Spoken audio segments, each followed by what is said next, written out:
That's my question today. Where is Nancy Pelosi? Why isn't she here?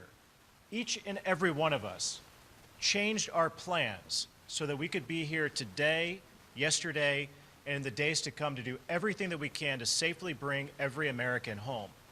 We just had a moment of silence on the floor of the House of Representatives for the 12 American heroes that we lost in Afghanistan. Not a single Democrat joined us on the floor of the House in that moment of silence. And that is a shame. But perhaps I shouldn't be surprised. This morning, the head of the Democrat National Committee sent out a press release claiming victory and saying that this president did what no other president could do, as if he's some kind of hero. The Democrats have politicized this, and it's absolutely shameful.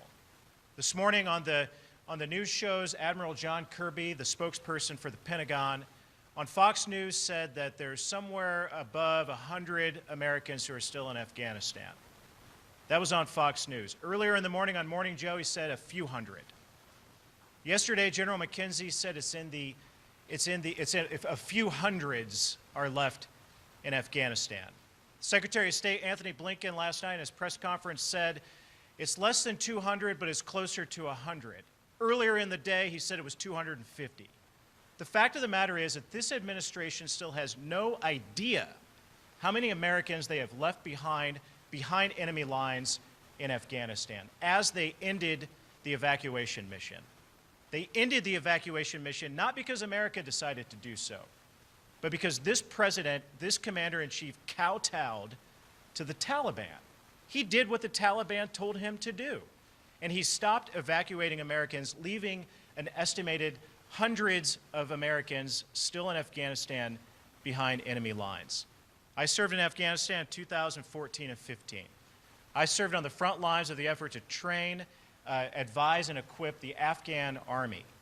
I'm a Navy Reserve logistics officer, and in Afghanistan I served in a foreign military sales role.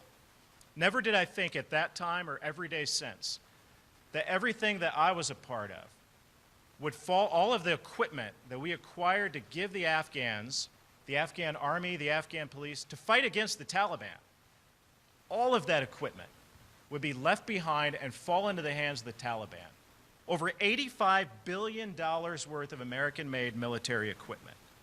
That includes 75,000 vehicles, 208 airplanes and helicopters, over 600,000 small arms and light weapons left behind to fall into the hands of the Taliban. The Taliban now has more Black Hawk helicopters than 85% of the countries in the world because of the negligence of this administration. But folks, it's not just weapons. It's night vision goggles, body armor, and unbelievably, the Taliban now has the biometric data stored on biometric devices that we left behind that has the information, the personal identification information of the Afghans who served alongside us as interpreters or served in the Afghan Army as a part of our mission to fight against the Taliban. This is unbelievable to me. It makes me sick to my stomach. Because you know what I think of? I think of Sergeant Major Wardell Turner, the highest ranking enlisted member in my unit who was killed in a roadside bomb while I served alongside him in Afghanistan. What would he think knowing that we left hundreds of Americans behind? What does his family wake up and think today? That we've left hundreds of Americans behind enemy lines. He never would have stood for that. He would have fought to do everything that he could to bring every American home. And it makes me sick to my stomach thinking that any life that we lost, anyone who paid a sacrifice in Afghanistan along the way, has to wake up today and wonder, any family member that wake up today and wonder, why would any administration, why would any president, commander-in-chief leave any American behind? It's never happened before. This has never happened before in American history that a mission like this would be so botched that we would leave Americans behind enemy lines. We don't even know how many of them are there. So again, I want to thank the leader for doing what the Speaker of the House refuses to do. With that,